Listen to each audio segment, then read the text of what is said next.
you're not getting the wealth. But somebody else got, believe me, somebody got rich off all those thousands of hours of labor that you put into that business. I promise you. Somebody made a million or two from your investment, from your sacrifice.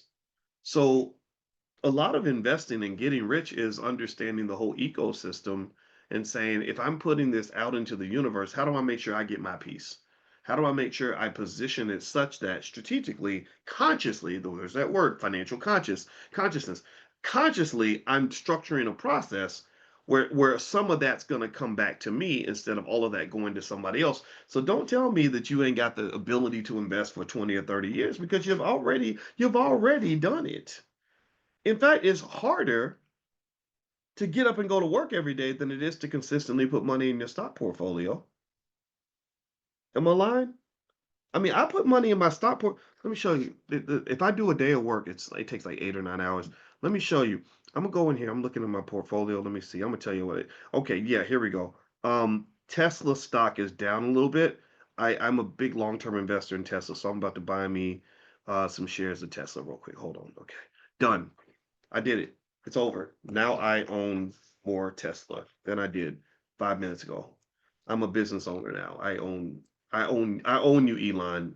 You my bitch. I'm kidding. I know that's silly. But really, in all seriousness though, that's how quick you can invest. It doesn't take time. But going to work is hard. It's really hard. You gotta pull yourself out of bed. You gotta spend an hour getting ready. You gotta drive through traffic. You gotta go sit with some angry, evil white folks all day long. Like going to work is hard. Investing is easy. Spending money is easy, but investing is like spending money, except you're spending it in a way that's productive for you. So let me move on. Let me ask you another question. Okay, so here's the next question. Let's not get distracted, boys. All right. How do wealthy people turn expenses like vacations or homes into investments? How do they pretty much, as my friend Larissa Humphrey, who teaches in the Black Business School, how do they pay? How do they like take these expenses that cost other people money and actually make money from them? They write them off on their taxes. And why can they write them off on their taxes? Because they incorporate it into their business model. They find all the things they do, because their financial consciousness is at a certain level, they understand something that's very important for you to understand, which is that you can build an economy around anything.